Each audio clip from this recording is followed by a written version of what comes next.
The probate notice of hearing process. Hi, I'm Darren Findling of the Probate Pro, and we're going to examine the State Court Administrative Order Form PC 562. We shorten that long term to SCAO for State Court Administrative Order, and the PC stands for Probate Court.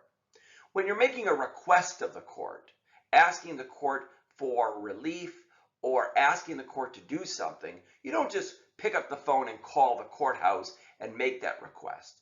You do so by filing a petition or a motion with the court.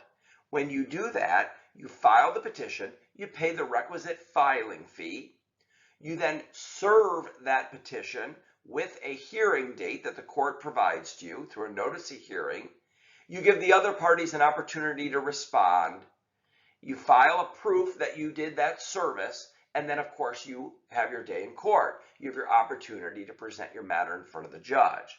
This form allows you to give notice to all of the interested people within that matter of the hearing that's about to come up. So with all of these SCAO forms, there are court rules and statutes that govern or give rise to the creation of the form.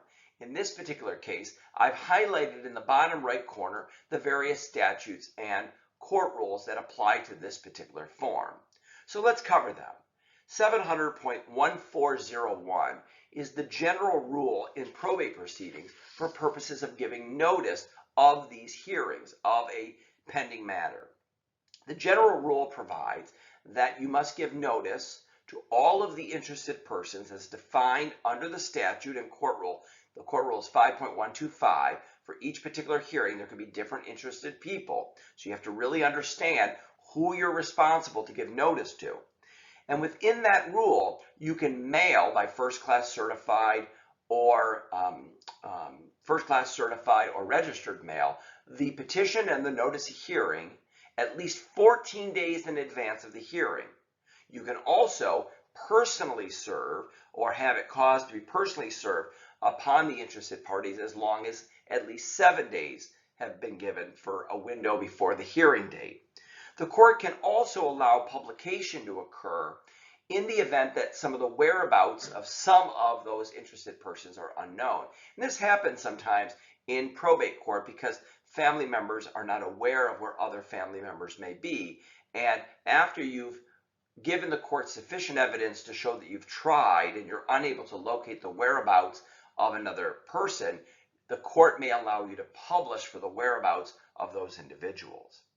So this process of giving notice is required, and then of course you have to give proof, a certification under oath that you properly served the petition and the notice of hearing and all the requisite exhibits that are a part of that.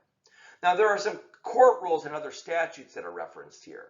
These specifically apply to Native Americans, and notice that's required, and they use the term Indian in the statute, but notice that is required to service a process upon a particular segment of the population. I'm not going to cover that here because it's very nuanced and it doesn't come about that often, but it is important to understand that there are statutes and court rules that apply to these documents. Let's work our way through the document itself. The top left corner, you'd identify the county in which the court is handling the matter. In the top right corner, the case number. At the top, you'd identify the estate name. Now, it could be, if it was a deceased estate, it would be the person that has died and the name of the estate. If it's a guardianship or conservatorship or trust matter, you'd identify that in the section where it says in the matter of. The take notice section is simply an identification of where the hearing is going to be held, the date of the hearing and the time, and the location, and of course, if the judge that's assigned to it. In addition, there may be some additional information about if the hearing is being conducted in person or electronically. Below that, the section identifies the nature of the petition. So for example, is it a petition for appointment of personal representative, a petition to request funds, whatever it may be that you're asking of the court, the name and title of your motion or petition should be identified there. In the lower section, you identify some of the rights that exist within the Michigan court rules as it relates to special accommodations for an individual with disability. Maybe they have a hearing issue or a foreign language interpreter is necessary. You're giving notice that those can be afforded to the individual. The petitioner's information is identified, an attorney is identified if there is one, and the date of the notice of hearing. Now, you can also say there's a use note to the court if the hearing is a guardianship matter defined for an Indian child. This is the court rules that I referenced earlier. There are special rules that apply.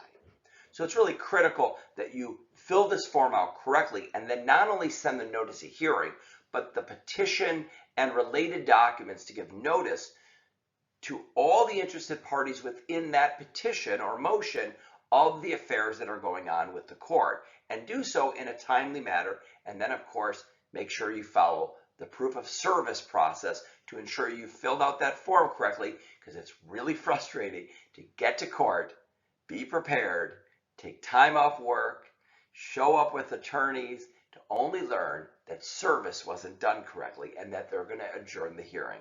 So do it right. Use an attorney to help guide you through these processes to ensure that your petition and motion practice is done correctly. At the Probate Pro, we're passionate about everything probate. If you have questions about the notice of hearing process or any matter involving probate or trust related issues, visit us at theprobatepro.com or call us at 1-833-PROBATE.